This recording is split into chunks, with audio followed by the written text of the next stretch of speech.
تنها چند ماه پس از پیروزی انقلاب اسلامی با شلیک 2 گلوله در یکی از آرامترین محله‌های پاریس، زندگی یکی از شناخته شده ترین چهره‌های خاندان پهلوی برای همیشه خاموش شد. شهریار شفیق، پسر ارشد اشرف پهلوی، خواهر دوقلوی شاه، تنها چند قدم مانده به آپارتمانش هدف 2 مرد مسلح ناشناس قرار گرفت. قتل او نه یک ترور ساده که نمادی بود از پایان یک دورانی که فرزندان خاندان پهلوی می توانستند با معصومیت دیپلماتیک و در امنیت کامل سفر کنند. این ترور به همه مخالفان رژیم جدید هشدار داد که حتی در پایتخت اروپا نیز در امان نیستند. داستان زندگی و مرگ مرموز شهریار شفیق پر از فراز و نشیب، جاه طلبی و در نهایت تراژدی است. اما چه کسی یا کسانی او را ترور کردند؟ آیا عوامل جمهوری اسلامی در این قتل نقشی داشتند و یا فرضیه های دیگری نیز مطرح است؟ فرضیه هایی مثل تسویه حساب های شخصی، رقابت های سرویس های اطلاعاتی و یا شاید هم رقابت های درونی خانواده سلطنتی در تبعید. همراه ما باشید تا با هم پشت پرده قتل مرموز پسر ملکه سایه ها را ورق بزنیم. شهریار شفیق در سال 1324 خورشیدی در تهران به دنیا آمد. وی حاصل ازدواج اشرف پهلوی با همسر دومش یعنی احمد شفیق. او جوانی بلند پرواز، باهوش و جاه طلب بود که با درجه ناوبانی وارد نیروی دریایی شاهنشاهی شد و خیلی زود به دلیل روابط خانوادگی و شایستگی شخصی مسیر ترقی را به سرعت پیمود. وی پس از پیروزی انقلاب همچنان در ایران ماند، اما در نهایت در روز 30 بهمن 57 خورشیدی، یعنی 1 هفته پس از فروپاشی رژیم سلطنتی و اعلام بی‌طرفی ارتش، آخرین عضو خاندان پهلوی بود که ایران را ترک کرد. او در فرانسه به همسر و 2 فرزندش پیوست، ولی همواره نگران جانش بود. به همین منظور از دولت فرانسه درخواست می کند که توسط پلیس محلی مورد محافظت قرار بگیرد و یا به وی اجازه حمل اسلحه داده شود. اما درخواست وی مورد موافقت دولت فرانسه قرار نمی گیرد. شهریار شفیق با نفوذی که در نیروی دریایی ارتش ایران داشت، می‌خواست با انجام کودتایی محمد رضا شاه پهلوی را به ایران بازگرداند. به همین منظور در پاریس جنبش مقاومت علیه جمهوری اسلامی را تشکیل می‌دهد و گروه ایران آزاد را بنا می‌دهد. همزمان در ایران صادق خلخالی، رئیس دادگاه انقلاب اسلامی وقت، برای وی دادگاهی غیابی ترتیب می‌دهد و وی را به همراه تنی چند از فرماندهان ارتش شاهنشاهی به افساد فی‌الارض متهم و حکم غیابی اعدامشان را صادر می‌نماید.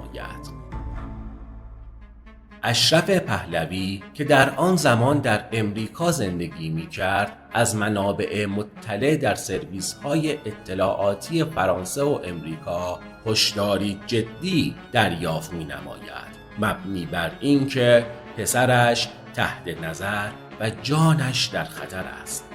این هشدارها به حدی جدی بودند که او 3 روز پیش از ترور فردی را به پاریس می‌فرستد تا شخصاً از شهریار بخواهد از خانه خانوادگی که آدرس آن برای بسیاری شناخته شده بود به جای دیگری نقل مکان کند.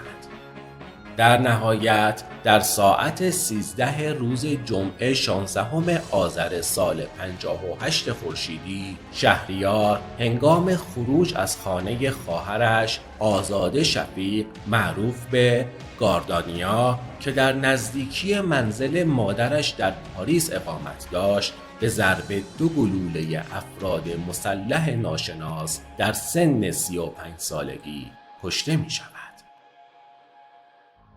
فردای آن روز در تاریخ 17 آذر روزنامه کیهان به نقل از خبرگزاری فرانسه می نویسد که یک شاهد عینی قاتل را یک مرد حدوداً 25 تا 30 ساله توصیف کرده که لباس سپید با ژاکت موتورسوارها را به تن داشته است. وی چند قدم به دنبال شفیق حرکت کرده و سپس اسلحه کمری را به پشت گردن او نزدیک کرده و ماشه را می‌کشد. شفیق روی زمین می‌افتد و موتورسوار دومین گلوله را در سر او خالی می‌نماید. سپس با متانت و به آرامی برگشته سوار موتور خود می‌شود و از محل دور می‌گردد. روزنامه کیهان در ادامه و به نقل از خبرگزاری فرانسه می نویسد که چند ساعت پس از ترور فردی ناشناس از طریق تماس تلفنی مسئولیت این اقدام را بر عهده گرفته و گفته است که لازم بود شفیق در چارچوب فعالیت‌های آزادی بخشمان حذف شود. او دشمن ایمان ما و دشمن مردم ما بود. او به صهیونیسم بین المللی کمک میکرد. ما او را کشتیم. تماس گیرنده با شعار زنده باد خمینی به سخنانش پایان میدهد. صادق خلخالی حاکم شرع جمهوری اسلامی و رئیس وقت دادگاه‌های انقلاب هم در اعلامیه‌ای بیان می‌دارند که یکی از مهره‌های کثیف دودمان ننگین پهلوی به دست رزمندگان فداییان اسلام راه نابودی پیش گرفت. او به همراه دیگر مزدوران داخلی می‌خواستند جریان 28 مرداد را تجدید کرده و این کشور را در چند استان تجزیه کنند و خون میلیون‌ها نفر را بی‌رحمانه به روی زمین بریزند. ولی خوشبختانه همه نقشه‌های شوم آنها بر آب شد و حکم اعدام توسط گروه فداییان اسلام به مرحله اجرا درآمده است. ترور شهریار ضربه‌ای مهلک به اشرف پهلوی وارد کرد. رابطه او با پسرش با تمام فراز و نشیب‌ها بسیار عمیق بود. اشرف که خود هدف چندین ترور نافرجام قرار گرفته بود، این بار تاب از دست دادن فرزندش را نداشت. برخی معتقدند این حادثه اشرف پهلوی را که تا پیش از این موضعی ستیزه جویانه داشته تا حدی منزوی‌تر و محتاط‌تر کرد.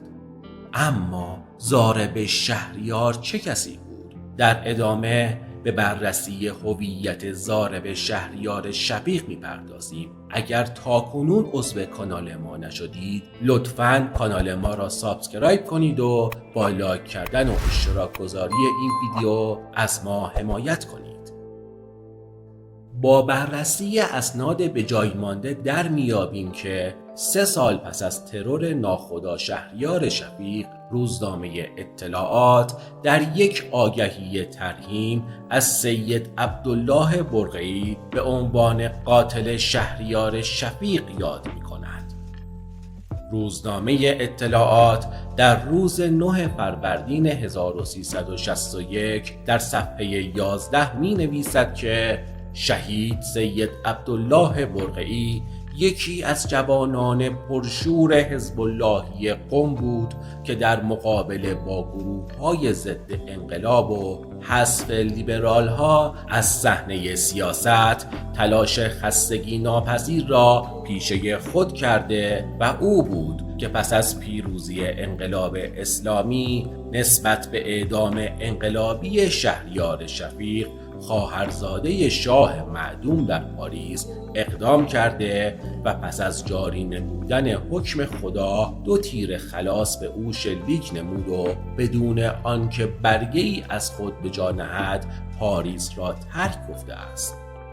اکنون که دانستیم ضارب شهریار شفیق چه کسی بود، حالا به دنبال رد پای طراح ترور می رویم.